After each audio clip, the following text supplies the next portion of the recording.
Megastar Chiranjeevi రీఎంట్రీతో తన సత్తా ఏంటో చూపించాడు. ఖైదీ నంబర్ 150 మూవీ సంచలన విజయం అందుకోవడంతో మెగా ఫ్యాన్స్ లో కూడా ఉత్సాహం రెట్టింపైంది. 10 ఏళ్ల తర్వాత కూడా మెగా స్టామినా ఏమాత్రం తగ్గలేదని ఖైదీ చేసిన కలెక్షన్స్ చూస్తే అర్థమవుతోంది. అయితే 150 సినిమా కోసం టైం తీసుకున్న చిరు ఆ తర్వాత సినిమాల విషయంలో చకచకా నిర్ణయాలు తీసుకుంటున్నాడట. తెలుస్తున్న సమాచారం ప్రకారం 151వ సినిమా నుండి 154వ సినిమా దాకా అంతా ఫిక్స్ చేసుకున్నారని టాక్.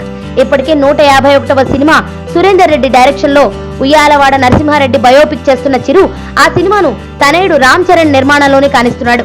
ఇక 152వ సినిమా మాత్రం గీతా ఆర్ట్స్ బ్యానర్ లో వస్తుందట. ఈ సినిమాకు బోయపాటి డైరెక్షన్ చేసే అవకాశాలు ఉన్నాయని తెలుస్తోంది.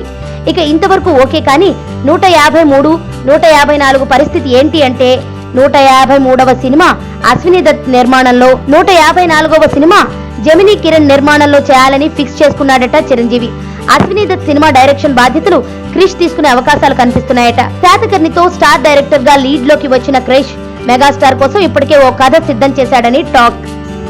154వ సినిమా దర్శకుడు ఎవరన్నది తెలియాల్సి ఉంది.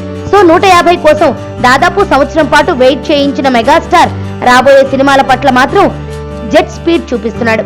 కాంబినేషన్స్ కూడా క్రేజీగా ఉండడంతో మెగాస్టార్ మళ్లీ తన చరిష్మా చూపిస్తాననడంలో సందేహం లేదని చెప్పొచ్చు. సుబ్బు, నీకు తెలుసా, నాకు ఎర్లీ మార్నింగ్ ఒక కల వచ్చింది.